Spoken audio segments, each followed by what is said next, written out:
Hey everybody, welcome back to another video. I'm going to be answering a question that I've gotten several times recently, question and comment, just on the topic of oxalates. As I've been changing my diet, adding more carbs into my life, vegetable carbs as well as fruit carbs and some starchy carbs, I've gotten this question quite often about if I'm concerned about oxalates. And during a live stream this morning that I had with my dear friend Lindsay, the question was asked about if we have studied oxalates before. And so I kind of went into depth on that live stream with my answer and where I currently stand on the oxalate issue. And so instead of, repeating it for everybody, I'm just going to show you guys that clip from the live stream this morning. If you are not a regular viewer of our live streams, we have them every Wednesday, 10 a.m. Pacific, 1 p.m. Eastern, and we have lots of fun over on our live streams. So we would love to have you join us on Wednesdays if that's something you're interested in. Before we jump over to that clip, I want to say thank you to Element, who is the sponsor of the video today.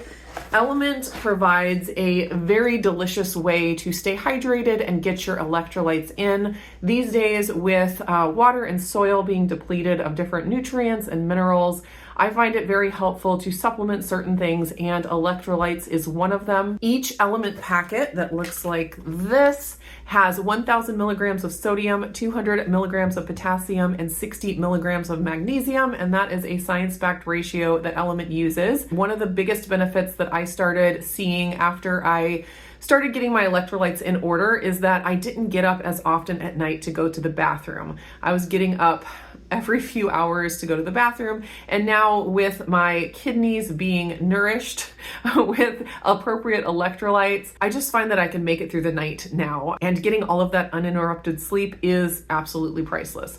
If you are interested in trying Element, they have a special deal for all my viewers. You can get a free sample pack that has 8 of their regular flavors in it.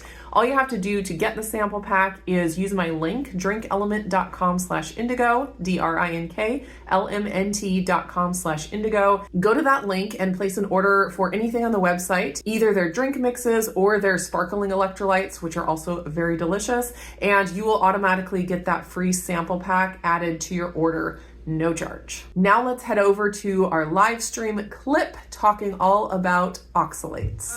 I've been getting comments recently from people as I'm talking about leaving keto and adding carbs to my diet. I get a lot of comments saying, you need to look into oxalates. Yeah.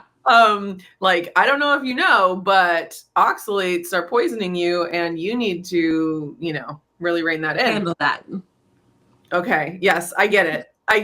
And like Lindsay, I have been aware of the oxalate thing for many years, and I have looked into it to different degrees.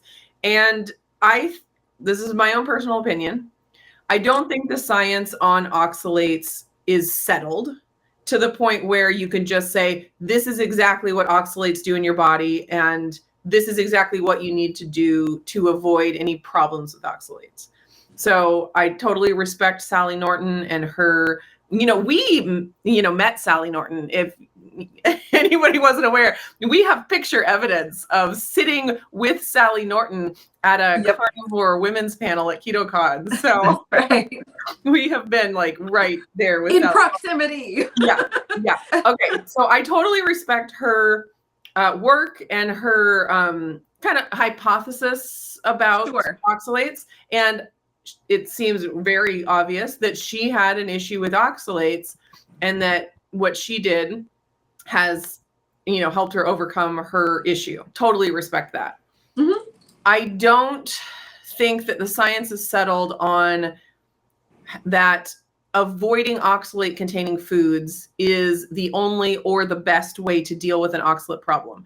One reason for that is that oxalates are actually produced endogenously also. So it's kind of like the cholesterol thing where people are like, to lower your cholesterol, just don't eat eggs and don't eat any foods that contain cholesterol. That actually does not work.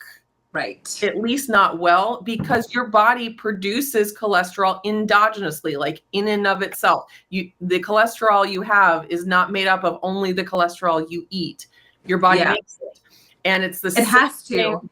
Yeah, it's the same thing with oxalates. And so just cutting out oxalates from your diet may not fix an oxalate problem. I'll also add on to that I believe, this is my current belief, which could change as I learn new things, but currently where I stand with it is if your body and especially your gut is functioning appropriately, your body can handle the oxalates. Like your body has mechanisms in and of itself to flush out and not allow them to collect in the tissues and in the joints and cause all of the problems. If your body is functioning appropriately. But there are different kinds of oxalate related conditions that you can have. Things where your body doesn't detox. Like if you have really bad gut health, maybe your body doesn't get rid of the oxalates appropriately. And that's where they can build up. There's also different conditions where your body can overproduce oxalates. Like we were talking about, your body does produce them. Maybe your body is stuck in some kind of a place where it overproduces oxalates. That would also be a dysfunction.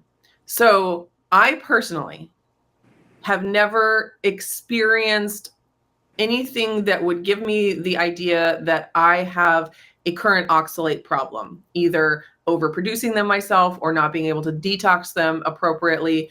So I am not concerned about the oxalates from the food that I'm eating, from the chocolate, from the very occasional spinach, from very occasional kiwi fruit, different things like that. I'm not concerned in the slightest for myself. Now, I'm not going to go out and start having spinach smoothies every day and overdosing on almond flour treats every day, because those are high oxalate containing foods. And I do think that overdoing something like that is a problem. It could be a problem. Overdoing anything could be a problem. I'm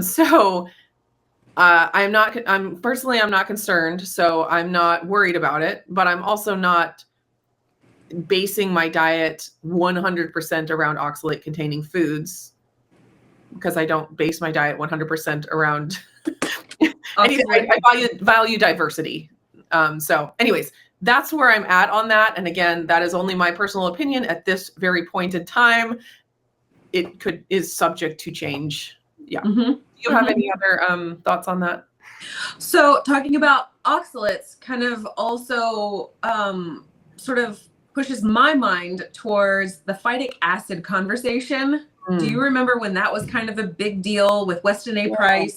Like soaking and sprouting, reducing phytic acid, anti-nutrients. So, given the fact that you don't consume a ton of, like a high volume of high oxalate foods consistently, but you are adding back in like the einkorn and certain things of that nature, those grains tend to have the phytic acids, which are the protector of that. Do you think that phytic acid would be a problem for you now that you have modified your food choices? I mean, I haven't noticed anything yet. Like I'll keep my eyes open for any kind of... So if your teeth start crumbling out of your head, you'll think maybe. Yeah, I just had a dentist appointment recently. No new cavities. All good there. No crumbling. If I have any kind of nutrient deficiency, like if anti-nutrients in my diet are causing my body not to absorb anything, then that will end up showing up as a deficiency. So I definitely will keep an eye on that. I had somebody tell me recently in one of my videos talking about iron that the reason that my iron went down is because I was eating bread, and bread leaches iron from your body, and that I should really listen to Dr. Davis.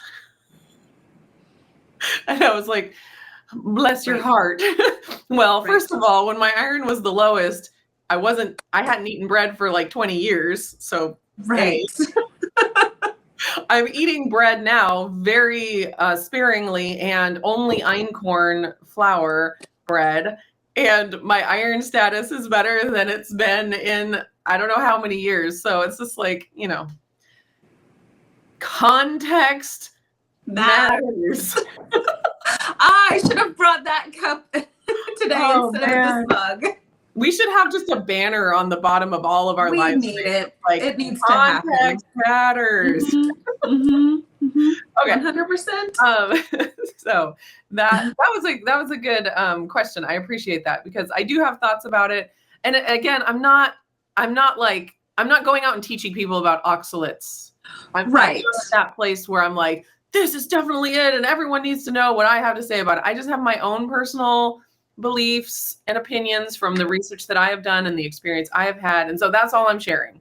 Everyone gets to decide on their own. I'm not telling anyone what they should do. And I have a dear friend, Natalie, who she's she's not a carnivore anymore. But she's real close to carnivore. And she lives near you, doesn't she? She lives near me. She buys eggs for me occasionally. She was on the Reversed TV series with Holly Hogan and Dr. Kiltz and all the people.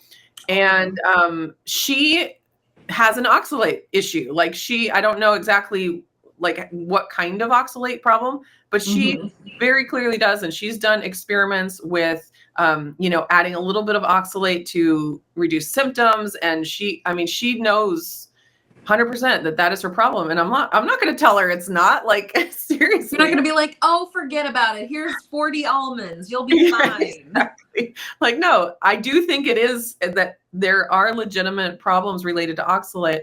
I just think that, especially in our diet-focused keto carnivore health world, it's real easy for these things to sweep through, like oxalate issues or like SIRS, where everyone's like, oh my gosh, I have a problem with oxalates. Oh my gosh, I have SIRS. And it's like, SIRS is the one with mold, isn't it? Yes, chronic inflammatory response syndrome. And it's like, I definitely believe people have that. Like, I think that that's a thing that people deal with. I think the oxalate thing is a thing that people deal with. It probably isn't as widespread, my own personal opinion, as it looks like in the diet world. These things kind of just sweep through, and you got to learn to, have some discernment and decide what's right for you and what's not, because not everything is right for everybody. Right.